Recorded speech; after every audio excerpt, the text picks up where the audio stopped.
గత ప్రభుత్వ హయాంలో వైసీపీ ఎన్ని అక్రమాలకు పాల్పడిందో, ఎన్ని కోట్లను దండుకుందో, అలాగే భూదందాలకు సంబంధించి మొత్తం చాలా వరకు కూడా అక్రమాలకు తెరలేపింది. సో ఇది ఇప్పుడు కూటమి అధికారంలోకి వచ్చిన తర్వాత వీటి అక్రమాలు ఒక్కొక్కటిగా బయటపడుతూ వస్తున్నాయి.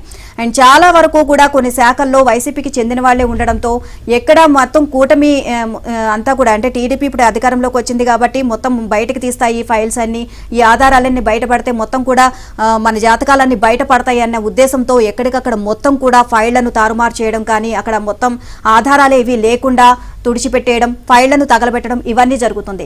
ఇప్పుడు ఇవన్నీ మొత్తం ఈ ఫైళ్లను తగలబెట్టడం వల్ల, ఈ ఆధారాలను చెరిపివేయడం వల్ల ఇప్పుడు ప్రభుత్వము ఏమైనా చర్యలు తీసుకోవాలంటే ఎలా తీసుకుంటుంది? అసలు ఆధారాలు ఏవి లేకుండా చేస్తున్నారు కదా, సో వీటికి సంబంధించి ఎలాంటి చర్యలు తీసుకుంటారు అని చెప్పి కొన్ని ప్రశ్నలు అయితే సంధిస్తున్నారు.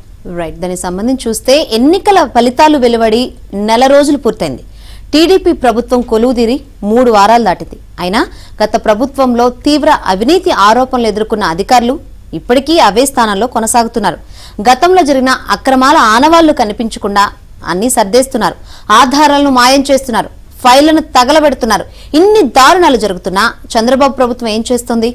ఆధారాలని ధ్వంసం చేశాక అక్రమాలు బయట పెట్టేదెలా? శాఖల్లో పాతుకుపోయిన అవినీతి అధికారులను కదల్చకుండా నిజాలు నిగ్గు తేల్చడం సాధ్యమా?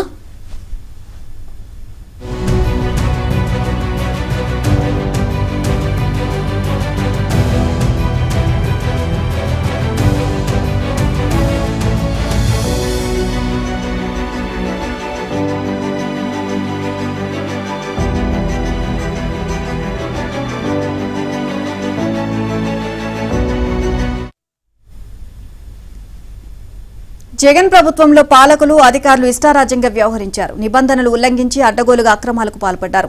అవినీతికి ఆస్కారం ఉన్న ప్రతి చోట కోట్లకు కోట్లు దోచేశారు. టీడీపీ కూటమి ప్రభుత్వం రావడంతో నాటి అక్రమాలు, అవినీతి, అరాచకాలు బయటపడకుండా వైసీపీ పెద్దల వీరభక్త అధికారులు నిజాలకు నిప్పు పెట్టే ప్రయత్నం చేస్తున్నారు. చాలా శాఖల్లో అవినీతి ఆరోపణలు ఎదుర్కొన్న అధికారులను మార్చకపోవడమే ఈ పరిస్థితి కారణం. తాజాగా కాలుష్య నియంత్రణ మండలిలో ఓ పెద్ద మనిషి కీలకమైన ఫైలును బయటకు తీసుకువెళ్లి తగలబెట్టించే ప్రయత్నం చేశారు. ఇంత జరుగుతున్నా కొత్త ప్రభుత్వం జగన్ వీరభక్త అధికారులపై చర్యలు తీసుకోకపోవడం విమర్శలకు తావిస్తుంది. ఆధారాలన్నీ చెదిరిపోయేదాకా అక్రమాలపై విచారణకు ఆదేశించారా? బాధ్యులైన అధికారులపై చర్యలు తీసుకోరా? ఇక ఇదే విషయం గురించి మరింత సమాచారాన్ని మా ఏపీ బ్యూరో చీఫ్ రామారావు అడిగి తెలుసుకుందాం. రామారావు, ఏంటి అప్డేట్స్ దీనికి సంబంధించి? శంకరి, ఆంధ్రప్రదేశ్ లో చేసిన అక్రమాలకు రుజువులు దొరకకుండా కొంతమంది జగన్ వీరభక్త అధికారులు ఫైళ్లను దగ్ధం చేసే కార్యక్రమానికి శ్రీకారం చుట్టారు. ఎన్నికల ఫలితాలకు రాక ముందు సాక్షాత్తు ప్రస్తుత ముఖ్యమంత్రి, మాజీ ప్రతిపక్ష నేత చంద్రబాబు నాయుడుకి సంబంధించిన స్కిల్ డెవలప్మెంట్ కేసులోని షెడ్యూల్ రావటానికి ముందు ఆ పత్రాలన్నింటినీ, హెరిటేజ్ పత్రాలన్నింటినీ కూడా దగ్ధం చేశారు. ఆ సిట్ కార్యాలయంలో జరిగిన ఈ సంఘటన అప్పట్లో రాష్ట్ర వ్యాప్తంగా తీవ్ర సంచలనం రేకెత్తించింది. ఆ తర్వాత ఎన్నికల ఫలితాలు వచ్చిన రోజే సాయంత్రం ఏపీ బెవరేజెస్ కార్పొరేషన్ మాజీ ఎండి వాసుదేవరెడ్డి కార్యాలయం నుంచి ఫైళ్లు కారులో తరలి వెళ్తుండగా ఇదేమిటని అడిగిన వారిని దబాయించి మరీ ముందుకు వెళ్లటంపై కూడా ఆ తర్వాత ఇచ్చిన ఫిర్యాదు మేరకు కేసు నమోదు చేశారు. అప్పటికే ఆ ఫైళ్లన్నింటినీ కూడా సర్దేశారు. తాడేపల్లి విల్లా నుంచి 8 ఇన్నోవా కారుల్లో ఫైళ్లు వెళ్లాయి అని చెప్పి విల్లావాసులంతా కూడా సిఐడికి ఫిర్యాదు చేశారు. ఇప్పటి వరకు కూడా ఆ కేసు దర్యాప్తుకు సంబంధించి ఎటువంటి పురోగతి కూడా రాలేదు. దీంతో పాటు సచివాలయంలో ఈ ఆఫీసుకి ఎన్నికల ఫలితాలు వచ్చిన తర్వాత ఫైళ్లన్నింటినీ ఈ ఆఫీస్ నుంచి తొలగిస్తున్నారని తెలిసిన వెంటనే సచివాలయంలో ఈ ఆఫీసుకి తాళాలు వేసి లాగిన్ ఐడీలను డౌన్ చేసినప్పటికీ కూడా ఈ ఫైళ్ల గల్లంత అనేది మాత్రం ఆగలేదు. ఇక ఆ తర్వాత సిట్ కార్యాలయం నుంచి కానీ, లేకపోతే AP fibre net, AP beverages corporation, AP mineral development corporation, state excise, AP mining department నుంచి కూడా ఫైళ్లు బయటకు వెళ్లాయని చెబుతున్నారు. ఇక పర్యాటక శాఖకు సంబంధించి అయితే మాత్రం ఋషికొండకు సంబంధించిన ఫైళ్లను కూడా దగ్ధం చేశారని, గొల్లపూడిలో ఒక ఉద్యోగి ఇంటి పక్కన ఈ ఫైళ్లను దగ్ధం చేశారని కూడా వార్తలు వచ్చాయి. ఈ నేపథ్యంలోనే ఇప్పుడు పొల్యూషన్ కంట్రోల్ బోర్డులో జగన్ వీరభక్త అధికారి ఒకరు ఆ ఫైళ్లన్నింటినీ కూడా దగ్ధం చేసే కార్యక్రమానికి శ్రీకారం చుట్టారు.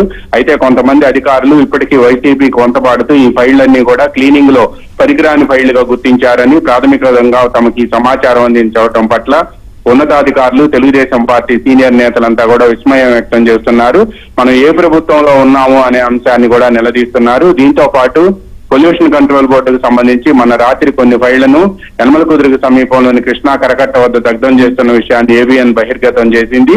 స్థానికులు అక్కడి నుంచి ఇదేమిటని ప్రశ్నించగా కారులో ఆ ఫైళ్లను తీసుకొని పరారవుతుంటే స్థానికులు వెంటబడి పట్టుకొని ఆ కారును కూడా వెనక్కి తీసుకొస్తే దాంట్లో బస్తాల్లో ఫైళ్లు ఉన్నాయి.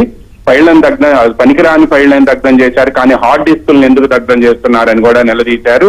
ఈ నేపథ్యంలోనే ఈ ఫైళ్లన్నీ కూడా ప్రస్తుతం ఏపీ మైనింగ్ డిపార్ట్మెంట్ కి సంబంధించి, అదే విధంగా mineral department AP mining and small minerals కి సంబంధించిన ఫైళ్లన్నీ కూడా ఉన్నాయని చెప్తున్నారు. ఎందుకంటే ఈ మినరల్ డెవలప్మెంట్ కార్పొరేషన్ కానీ మైనింగ్ కు సంబంధించి కానీ లేకపోతే ఇతరత్ర పరిశ్రమలకు సంబంధించి కూడా ముందు కాలుష్య నియంత్రణ మండలి అనుమతి తీసుకోవాల్సి ఉంది. దీనికి సంబంధించి మీటింగ్ మినిట్స్ ఉన్న లెడ్జర్ బుక్లు, అదే విధంగా మీటింగ్ మినిట్స్ ఉన్న ఇతర ఫైళ్లు, గతంలో గనుల శాఖ మంత్రిగా పనిచేసిన మాజీ మంత్రి పెద్దిరెడ్డి రామచంద్రారెడ్డి ఫోటోలు ఉన్న ఫైలు, సీఎంఓ నుంచి ఇక్కడికి జరిగిన కరస్పాండెన్స్ ఫైల్స్, అదే విధంగా మైనింగ్ డిపార్ట్మెంట్ నుంచి వివిధ శాఖల నుంచి పొల్యూషన్ కంట్రోల్ బోర్డుకు జరిగిన కరస్పాండెన్స్ ఫైల్స్ అన్నిటినీ కూడా దగ్ధం చేసిన వాటిలో ఉన్నాయి. ఇవన్నీ కూడా ఒక కారులో బస్తాల్లో తీసుకొని రావటం, పైగా మైనింగ్ ప్రస్తుతం పొల్యూషన్ కంట్రోల్ బోర్డులో ఓఎస్టీగా పనిచేస్తున్న రామారావు కూడా పోలీసుల దర్యాప్తులో పొంతలేని సమాధానాలు చెప్పారు అని కూడా సమాచారం అందుతుంది. ఆయన్ని తీసుకొని పోలీసు ప్రత్యేక బృందం హైదరాబాద్ వెళ్ళింది. అయితే ఈ ఇంత దర్యాప్తు జరుగుతున్నా కూడా కొంతమంది అధికారులు మాత్రం క్లీనింగ్ లో బయటపడిన ఫైళ్లని చెబుతూ వస్తున్నారు. జగన్ కు వీరభక్త అధికారిగా పేరుగాంచిన మాజీ CS Sameer Sharma pollution control బోర్డుకి ఇప్పుడు నేతృత్వం ఇస్తున్నారు. ఆ డిపార్ట్మెంట్ పొల్యూషన్ కంట్రోల్ బోర్డు నుంచి ఫైళ్లన్నీ కూడా బయటకు వచ్చి చివరికి హార్డ్ డిస్కులను కూడా దగ్ధం చేయటం మాత్రం తీవ్ర సంచలనం రేకెత్తుతుంది.